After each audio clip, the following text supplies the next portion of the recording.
Hey guys, I couldn't find any reviews online for Apollo 13 The Lost Tapes when I looked earlier this morning, so I figured it was my duty to make one for you guys. And I'm glad I did, even if it's just to save you the $20 I wasted on this game.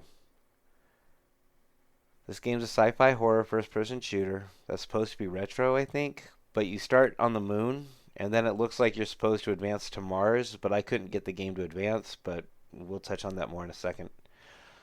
I would tell you the story, but there doesn't appear to be much of one. According to the very bad voice acting, there is some kind of wormhole-powered teleportation device or something, and aliens are getting through it, so you have to run around and collect batteries to charge up a device so that you can blow it up from both sides, I guess. Who's there? Commander, is that you? Thank God you came. The experiment has gone horribly wrong. Everyone is dead. Except me. The wormhole powering this portal has taken on a life of its own. It has opened doors to dimensions of unfathomable horror. Listen, we don't have much time before it completely destabilizes.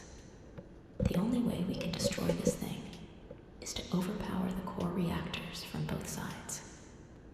This can be done by activating all 4 fuel cells for each side of the portal. When you get back, come find me. I'll be hiding in the...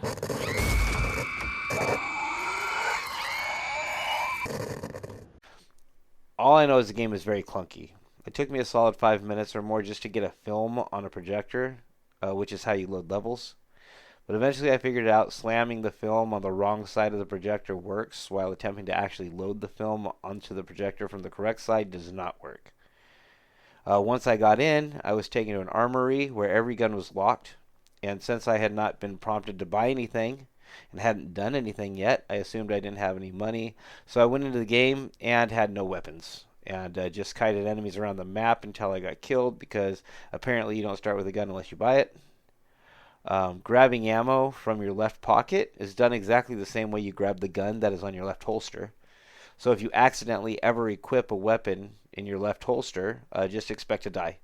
Because 75% of the time when you try to grab a clip, you're going to grab the unloaded gun on your left holster over and over again. And since you can never unequip a gun to that holster, the only solution I could find was to manually adjust the left holster out far to my left and then push it down below the floor.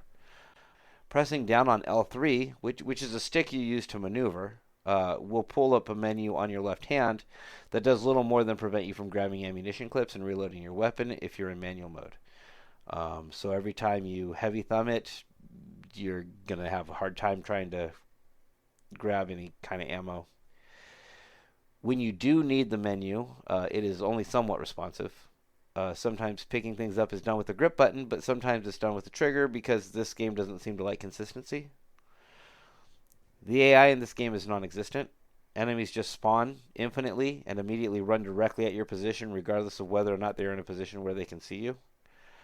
So while shooting and kiting infinitely spawning aliens that automatically bum rush you in the dark, you just try and frantically look for batteries to put in battery slots in a portal room. And then when all 4 batteries are placed, you can walk through the portal, and then you go back to the lobby, where you have the option to go back to the armory or replay the same level again. I've completed the level 3 times, and the game refuses to unlock the next section. It looks like there's supposed to be 5 levels and the armory, but the other levels seem completely locked at this point. The graphics are simple but adequate, though Mura is an issue on this title. The voice acting is comically bad, and the gameplay isn't fun and is more frustrating than challenging. All I can do is suggest that you don't buy this game. I don't think any updates are going to change my mind on this one either. I would say that this is just a game worth passing on, in my personal opinion. But like I said, at least I hopefully saved you guys some money. Thank you for watching. Please like and subscribe, and game on.